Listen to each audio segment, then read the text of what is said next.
Hai guys, welcome back to my YouTube channel. So, buat kalian yang baru nemuin channel ini, jangan lupa di subscribe biar kalian bisa terupdate apabila aku mengupload video baru ke channel ini. So, jika kalian penasaran dengan kisah Leonarda Cianciulli, di mana ia membuat kue dan sabun dengan menggunakan darah dan daging manusia. Buat kalian yang penasaran, tonton sampai habis. Leonarda Cianciulli adalah seorang wanita yang membuat sabun dari daging dan darah manusia. Leonarda Cianciulli adalah seorang pembunuh yang sangat sadis. Cianciulli lahir pada tanggal 18 April tahun 1894 di Montella Avellino. Leonarda Cianciulli lahir dari hasil pemerkosaan. Ibunya Leonarda bernama Emilia. Pada saat itu, Emilia dipaksa untuk menikah dengan pemerkosanya. Mariano Cianciulli adalah ayah dari Leonarda Cianciulli. Namun kondisi ekonomi keluarga Cianciulli sangat mengenaskan, hingga akhirnya ayahnya meninggal dunia.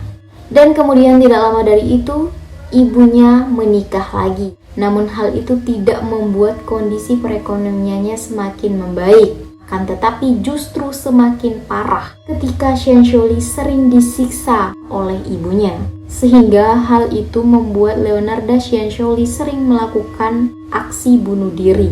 Ibunya Leonarda Cianciulli sering menyuruh Leonarda Cianciulli untuk menikah dengan seorang pria kaya. Namun Cianciulli kerap menentang ibunya dan tidak mau menikah dengan pria pilihan ibunya. Namun Leonarda Cianciulli lebih memilih untuk menikah dengan Raffaele Vansardi yang usianya jauh lebih tua dibandingkan Leonarda Cianciulli. Karena telah menentang keinginan ibunya untuk menikah dengan seorang pria kaya, Cianciulli merasa pernikahannya dengan Vansardi terkutuk. Dan selama Cianciulli menjalani rumah tangga dengan Vansardi, Cianciulli merasa sengsara. Apalagi pendapatan suaminya tidak mencukupi kebutuhan mereka.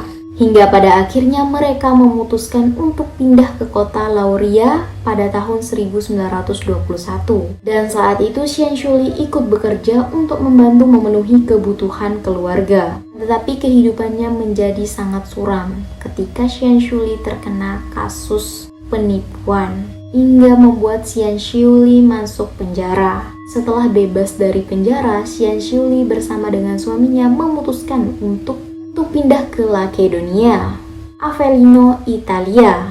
Namun di sana lagi-lagi nasib Cianciulli dan suaminya sial. Rumahnya menjadi hancur tak tersisa yang diakibatkan oleh gempa bumi yang terjadi pada tahun 1930. Kemudian mereka memutuskan untuk pindah lagi ke kota Correggio. Dan setelah mereka pindah ke Correggio, kehidupan mereka mulai membaik.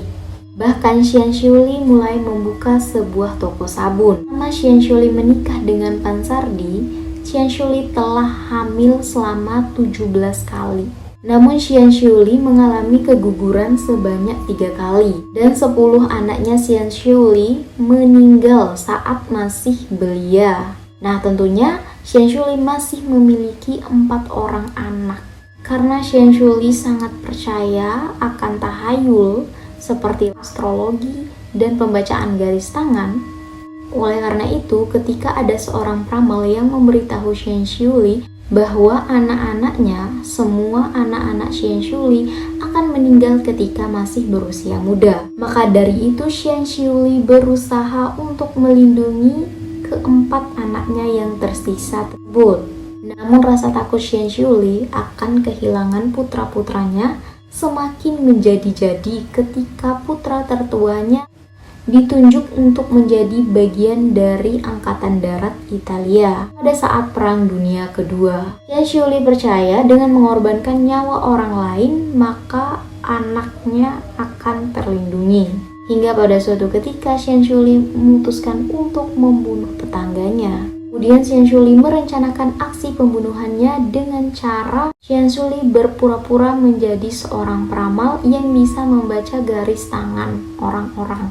Nah, dari sinilah aksi pembunuhan yang dilakukan Cianciulli dimulai. Ada 3 korban pertamanya, yaitu Faustina Setti, kemudian ada Francesca Soavi, Dan yang ketiga ada Virginia Cassiopo. Nah karena si Xian Xiuli ini dikenal sebagai seorang peramal oleh ketiga target pembunuhannya, kemudian Xian Xiuli meminta agar ketiga target tersebut atau ketiga klien yang mau diramal tersebut untuk pergi ke suatu tempat untuk mendapatkan apa yang diinginkannya. Nah ketika ketiga orang-orang tadi hendak pergi, kemudian ia berpamitan kepada Xian Xiuli. Ketika ketiga orang itu berpamitan kepada Xian Xiuli, kemudian Xian Xiuli mulai melakukan aksi jahatnya.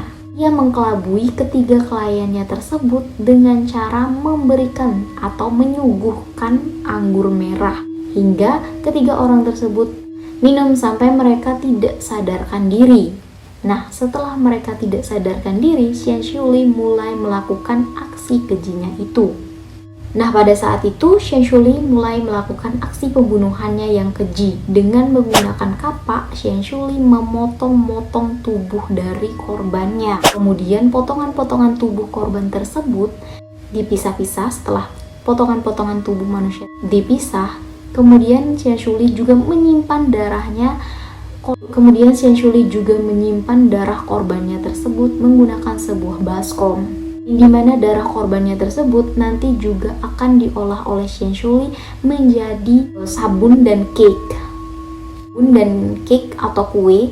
Darah korbannya itu yang sudah dia simpan menggunakan baskom, kemudian Xian Xiuli mengolahnya lagi untuk dibuatkan kue. Dan biasa untuk membuat kue kita kan mencampurnya pakai coklat, susu, tepung terigu, dan margarin, telur.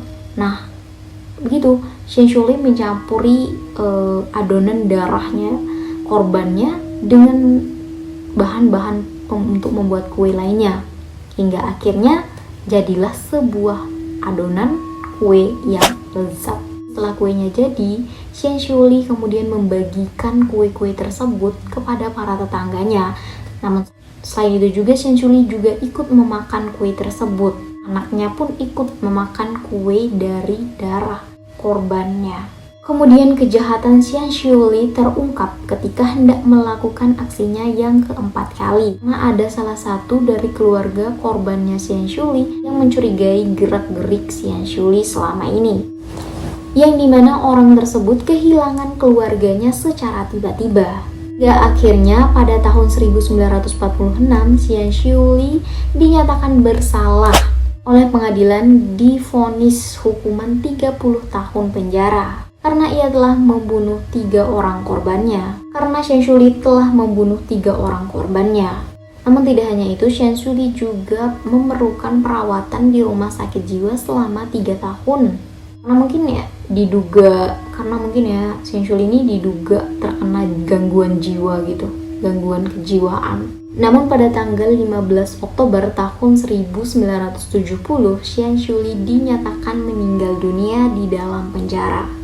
Xian Xiuli meninggal dunia di usianya yang ke-79 tahun. Diduga karena Xian Xiuli menderita penyakit hitam di otaknya. Pada saat ini, barang-barang bukti yang digunakan oleh Xian Xiuli untuk melakukan pembunuhan waktu itu masih disimpan, seperti kapak dan baskom masih disimpan di dalam Museum Kriminologi di Roma.